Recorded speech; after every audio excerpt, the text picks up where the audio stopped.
Bonjour, prochain exemple, celui-ci. Vous pouvez mettre la vidéo en pause là, pour le lire comme il faut. On va se lancer. Je vous rappelle là, que vous pouvez toujours m'écrire pour me poser des questions si vous avez besoin d'aide. Ou si vous avez des commentaires, là, vous pouvez sentez-vous à l'aise de commenter. Donc cet exemple-ci va servir à illustrer comment on gère quand on nous parle d'énergie dans la collision. Hein? Toutes les collisions conservent la quantité de mouvement, mais il y a des pertes d'énergie. Si on ne sait pas il y a combien d'énergie de perdu, ben on ne peut juste pas se servir de la conservation de l'énergie. Dans la majorité des exercices de vos chapitres, là, je rappelle que dans le Benson, on est dans le chapitre 9. Dans la France, on est probablement au chapitre 10 ou 9 aussi, en fait, à voir là. Dans le Séguin, probablement le chapitre 4, peut-être 5. Bref, la quantité de mouvement, les collisions. Donc, j'utilise la méthode de résolution là, que j'ai illustrée dans une des vidéos précédentes. Allez voir là, dans la playlist plutôt pour ça. Schéma avec les données initiales finales, écrire les équations impliquées, identifier les connus et inconnus, puis résoudre là. OK? Vous pouvez aller voir ça dans l'autre vidéo. Bon, puis ce numéro-ci est un peu difficile, il y a des inconnus, là, on parle d'énergie en plus. Vous verrez que beaucoup des exercices du chapitre 9, donc, portent surtout sur la conservation de la quantité de mouvement. Ici, on a l'énergie en plus à gérer. Les collisions élastiques aussi, puisque l'énergie est 100% conservée, sont compliquées parce qu'on a à gérer les équations de la conservation de l'énergie aussi. Plus compliqué, pas tellement. Donc, mon schéma avec la situation initiale, finale, on a une masse, 50 grammes. Convertissez toujours vos masses en kilos, de la façon que vous aimez le mieux.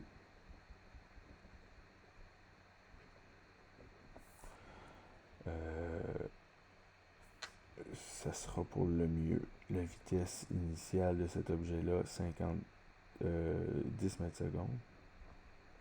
Puis, ça entre en contact avec un bloc de masse inconnue qui était immobile. Bon, il n'y a pas de frottement. Fait qu'après la collision, ces trucs-là, ça c'est comme avant. Après la collision. Immédiatement avant, immédiatement après la collision. On dit que c'est un truc collant qui reste collé. Donc le tout va avoir une certaine vitesse, probablement. On ne nous la dit pas.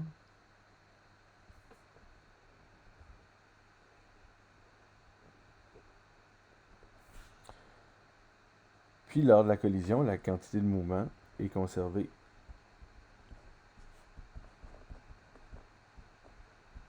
Là, la collision a lieu uniquement en une dimension. L'objet était immobile, donc tout ça se déplace dans la direction que l'objet 1 avait initialement.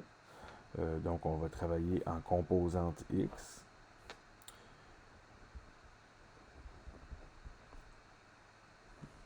Si on veut être pointilleux, on peut dire là, il n'y avait pas de quantité de mouvement à cause que l'objet était immobile, à cause de la vitesse initiale nulle pour le bloc de masse inconnue. Puis ensuite, les deux blocs sont ensemble.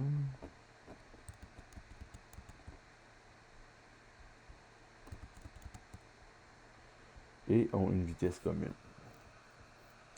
Donc 0.5 fois 10, 0.5 plus m fois v. Donc on peut écrire et développer l'équation de la conservation de la quantité de mouvement en x. Ça nous donne une équation. Ah, mais il y a deux inconnus. Les deux inconnus qu'on nous demande de trouver. Est-ce qu'on efface tout ça parce que c'est pas bon? Ben non. C'est bon, c'est juste qu'il y a un inconnu de trop. On va devoir développer une autre équation. Si on a trop d'inconnus, on a utilisé la conservation de la quantité de mouvement. Puis on a obtenu que 5 est égal à 0,5 plus m fois v. Une équation, deux inconnus. Eh bien, continuons. On n'a pas utilisé toutes les informations du problème. On n'a pas utilisé les données sur l'énergie.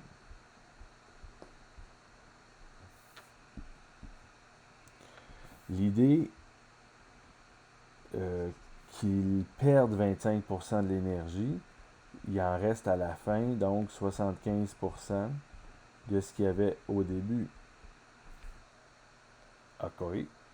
Ça veut dire qu'à la fin, on va avoir 75%. On a perdu 25%, il en reste 75% de l'énergie cinétique qu'on avait avant. Donc, avant, c'était quoi? C'était l'objet 1 qui bougeait avant la collision. On met des petits U pour avant la collision. Une demi m fois la vitesse avant la collision au carré, demi mv carré avec la vitesse avant la collision. Ah, ben ça se calcule, ça, tout ça est connu. Donc le 3 quarts de la moitié de 0,05 fois 10 au carré qui est 100. OK, vous me calculez ça. 10 au carré qui est 100 fois 0,05, ça fait 5. La moitié de 5, ça fait 2,5. Puis le 3 quarts de 2,5, ça fait 2,25, 1,875, un truc comme ça. Hein? Donc, vous pouvez me calculer ça.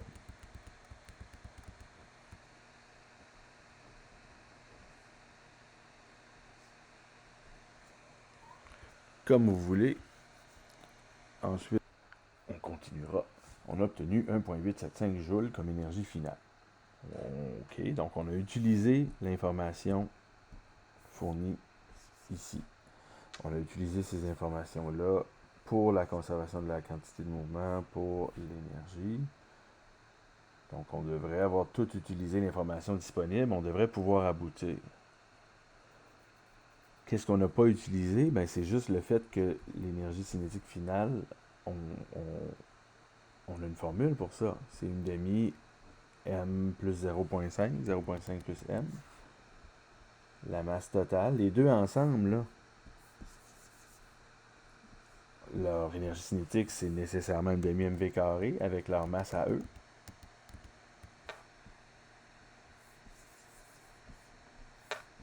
Puis leur masse à eux, les deux ensemble.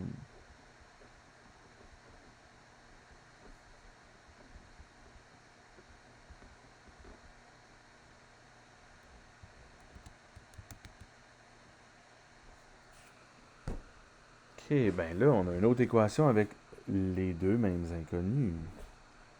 M, ça c'est un inconnu orange, et V, ça c'est un inconnu rouge, disons. Ben, deux équations, deux inconnus, on sait qu'algébriquement on peut s'en sortir. Il faut isoler dans un, remplacer dans l'autre. On peut commencer en isolant V ici, égale 2 fois 1,875, le tout sur 0,5 m plus m dans une racine carrée, et ensuite le remplacer là. Mais ce ne serait pas le chemin le plus rapide, le plus efficace. L'idée est toujours de débuter son chemin algébrique là où c'est plus facile. Où est-ce que c'est plus facile? Ici, il n'y a pas d'au carré, il n'y a pas de... OK? Puis, il y a exactement le même inconnu, 0,5 plus m, là. Ah, pourquoi on s'en débarrasserait pas?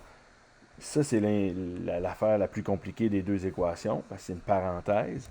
Mais la parenthèse est exactement pareille aux deux endroits.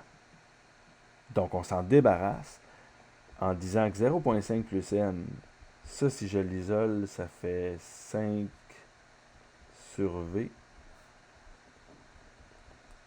Oui, 5 sur V. Vous avez raison. Ah, ben ça veut dire que la petite boîte qui est là, 0,5 plus M, ça vaut 5 sur V. Ok, on se comprend. Une demi fois cette petite boîte-là fois V au carré est égal à 1,875. Et cette petite boîte-là, c'est 0,5 plus M, ça vaut 5 sur V. Ah, n'est-ce pas adorable? On annule un V.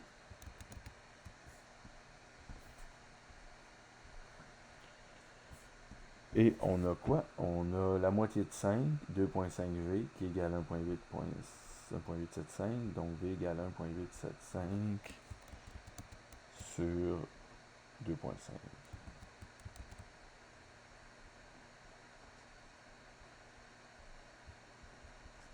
Yeah! Ça va donner environ 0,7, 0,6, 7,5. On verra. On le calcule, vous pouvez mettre pause, moi c'est ce que je fais. J'ai constaté une erreur, vous l'avez sûrement vu vous depuis longtemps, naguère. Hein, la masse c'est 0, ouais, 0,05. Donc, ouais, 0,05, donc ici c'est 0,5. On corrige les erreurs là. Ok, et ici c'est 0,05.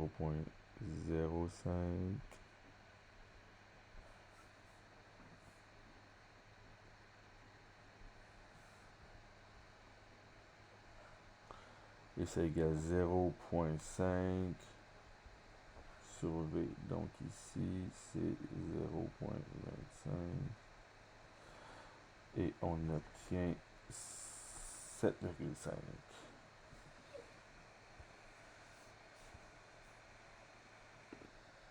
Et voilà, pour le calcul de cas initial, là, je l'avais bien calculé, ça donnait bien 2,5 joules. Donc l'énergie après la collision, 1,875, tout est bon. Donc la vitesse c'est 7,5, puis on peut calculer la masse. Hein? Quand on a deux équations, deux inconnues, l'équation 1 était celle-là, l'équation 2 était celle-là, l'une avec la quantité de mouvement, l'autre avec l'énergie. Quand on a deux équations, deux inconnues, ben on utilise une pour isoler et remplacer dans l'autre.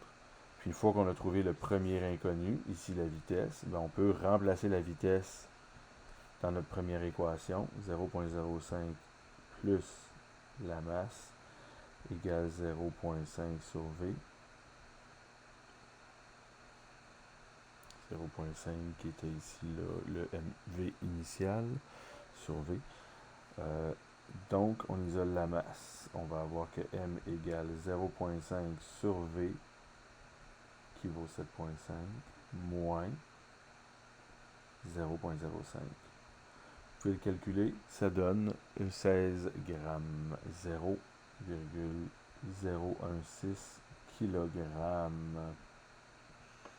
Ok, donc voilà pour la masse du bloc. Ok, donc comment on doit parfois gérer l'énergie aussi dans une collision. C'est un numéro un peu plus difficile que les précédents. Pour les suivants, on va faire des trucs en 2D. Puis là, vous vous imaginez qu'après coup, sur une surface sans frottement, on peut faire des numéros plus complexes là, qui vont combiner la conservation de l'énergie. Ensuite, si ces trucs-là glissaient sur une surface avec frottement, pendant quelle distance pour s'arrêter à la fin.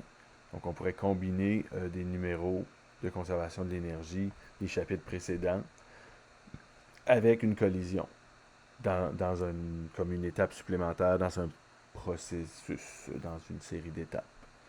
Les deux trucs se frappent, ensuite ils frottent sur le sol. On pourra faire un exemple de ça dans les suivants aussi. D'accord? À la prochaine.